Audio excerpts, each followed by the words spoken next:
BBC World Service. Today's short story, The Girl from the Mountains, was written by Zhou Wun-Ching, a listener from Chongqing in China. It's based on his personal experience of working in the countryside during the Cultural Revolution, and the reader is Bert Kwok. Although you couldn't exactly describe her as beautiful or even pretty, she had her own charm. She was capable, and her eyes told you that she was intelligent. She was keen to learn new things and had a quick sense of humor. When I met her in that house far out in the countryside, she was only 20. She moved very quickly from room to room, sweeping the floor, cooking food, carrying water, feeding the dogs and the pigs outside, and collecting firewood. In fact, she carried out all the duties of a housewife. But no matter how tired she was, she always wore a smile and hummed happily to herself. A girl like that was really something exceptional on this plain, where the people were slow and lazy. Wherever she went, I followed her, for she did not belong to the plain. She came from a desperately poor mountain area in the north. In the village, everyone gossiped about how it was she came to live there, though she herself seemed not to know. When the brigade leader first took me to the house in the countryside, where I, a college student, had been sent to reform my ideology, he gave me a brief history of the family I'd been sent to live with. But first, he began with a summary of the political situation both at home and abroad, then lectured me about the crops that grew on the plains. Half an hour later, he got around to discussing the members of the family. My host, he said, was a good man, a real communist, and an important cadre in the district committee.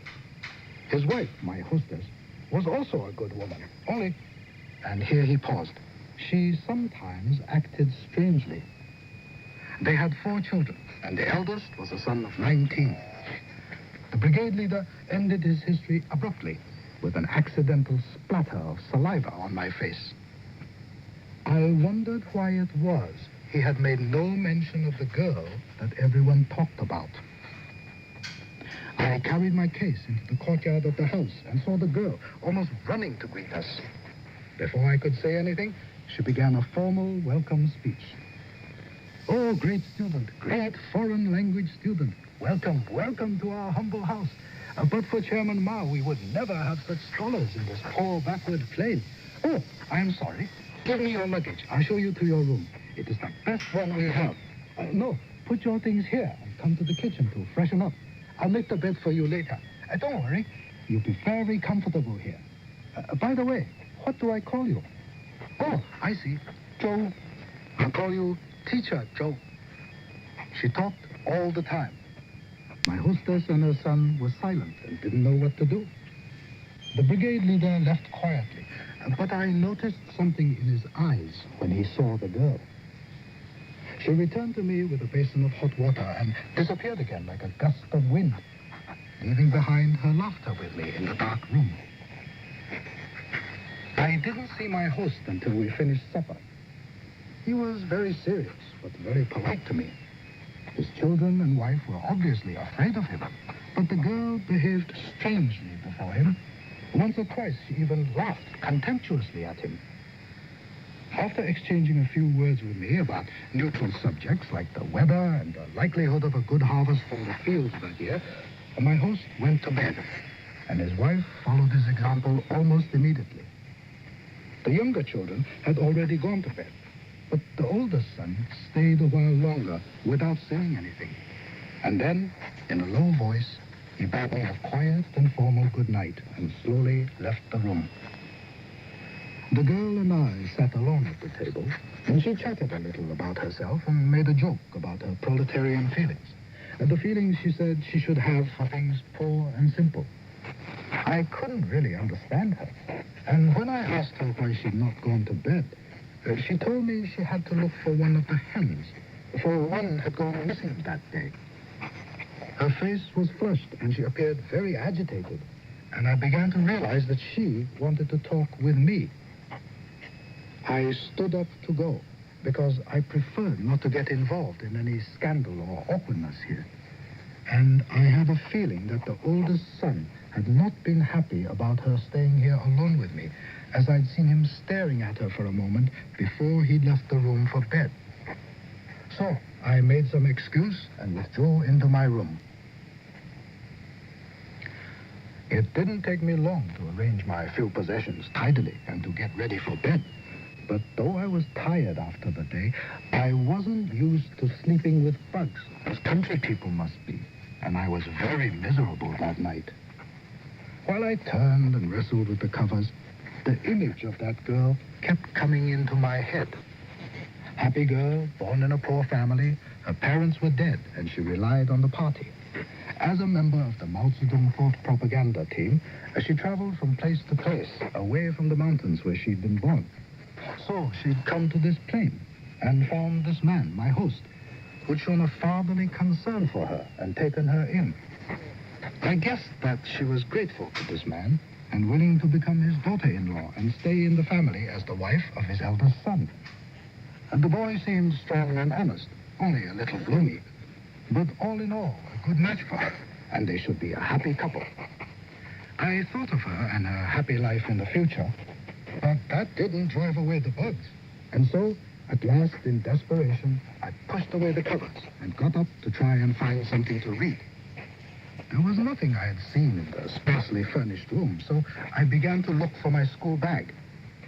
As I fumbled for it, I heard someone moving about outside, and the footsteps came closer and closer and stopped outside my door.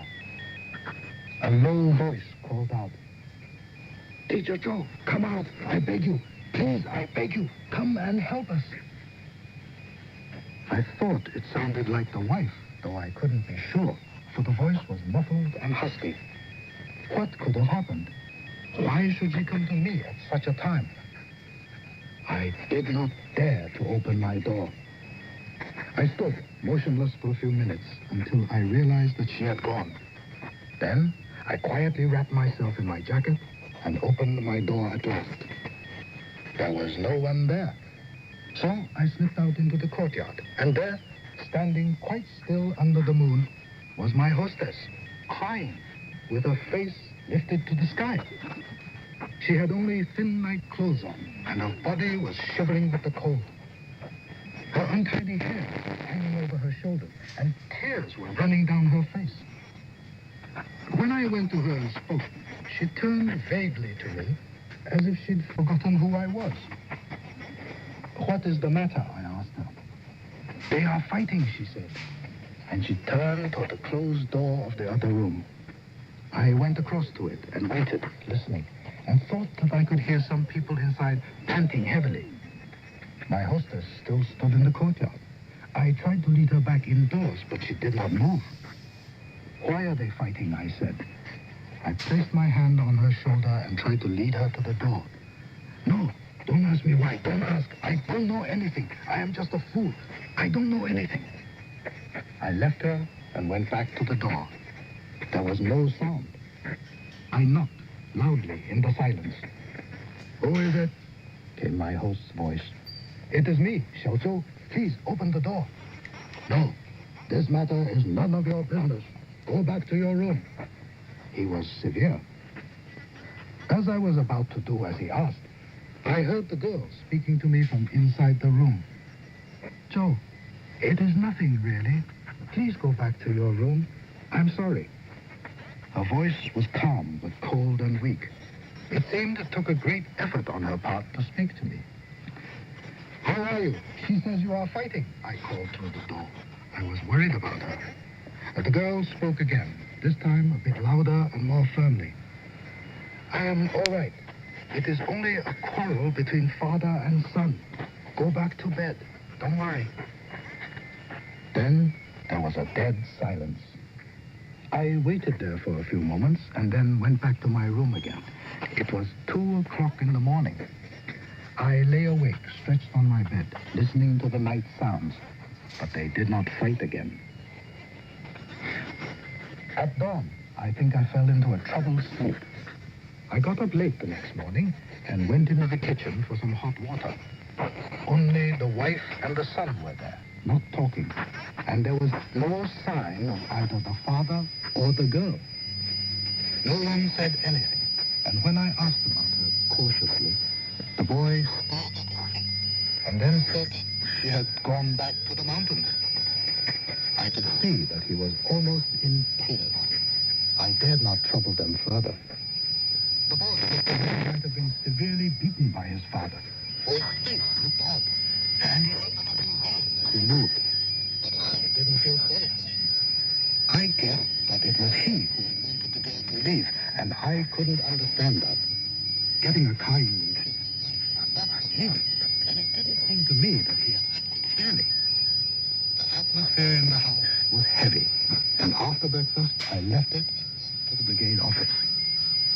There was a crowd of people there already, and as I walked in, the gossiping stopped abruptly, and they all turn and look at me with inquiring eyes. Classmates approached me and said, "Did the guy..." I looked at him, unable to speak. Your host said, "You and the girl in the kitchen, on your own," he stammered on. So he had to ask her to leave. But he said, "You were not responsible. She was that kind of girl." So your host said, "She seduced you." He said that she had done the same to him. For a moment, my mind went blank. I felt the blood pound in my head. I couldn't bear it. I shouted at my classmate, shut up, you stupid idiot. Not her. It was not her. It was her who seduced her. Now I understand. I understand it all. That baby.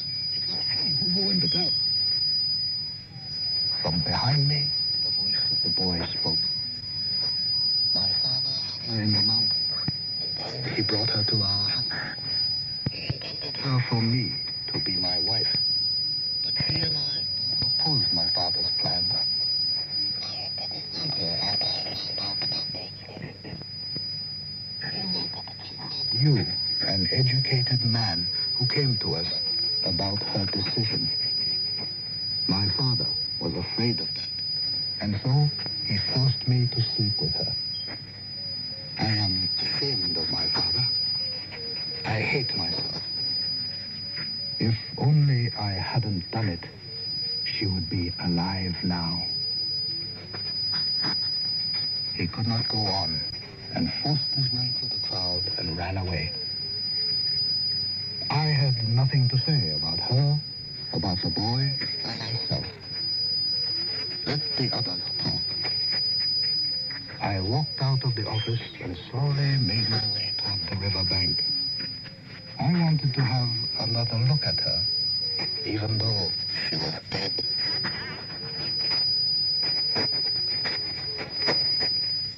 The Girl from the Mountains was written by Joe Woonchin, a listener in China, and it was read by Bert Kwok. You're always glad to get stories overseas, as long as they're original and unpublished, that is. And they should be about 12 minutes reading time, about 2,000 words. Send them, if you will, to Short Story, BBC World Service,